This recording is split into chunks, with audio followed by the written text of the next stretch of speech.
sa kakao. Ayan. Ayan, palayan yan. Palayan. Ayan.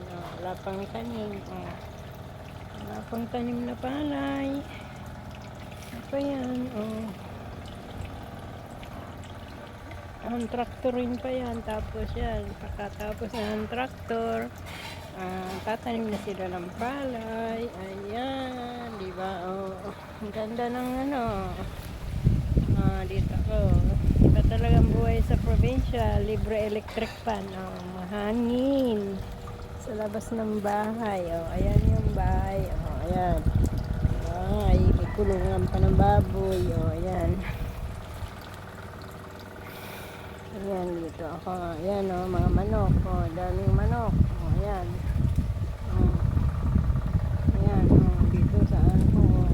Paanan. Ayan ang pagkain. Diba? Sarap ng buhay dito. Yung kasabayan, sobrang init. Gamit mo lahat electric. Dito hindi.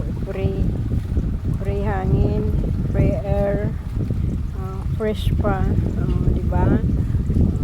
Ito na nga po, duyan. Ayan sa tabi ko, mga tanim na luya. Ayan, luya po yan. Luya, tanim ng kapatid ko. Ayan, kumain ako ng saging, binagay ko doon ang balat. Ayan. Ayan ang mga manok. Tutukan, ayan. Diba? Ayan yun may kakao dun sa taas. Ayan may bunga yung kakao. Diba? Saan ka pa? Libre hangin. Libre electric fan. Makakatulog ka dito kasi diba? Sarap ng buhay. Diba? Ayun. Sarap ng buhay. Ayan.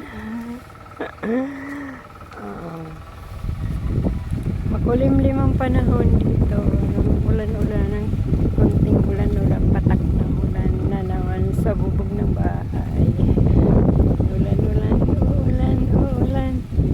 Ulan, malinaw-liwanag na. Araw-araw na siya. Diba? Saan ka pa? Ayan yung highway. Yun yung highway. Diba? Salamat guys sa support nyo sa aking channel. Bye bye.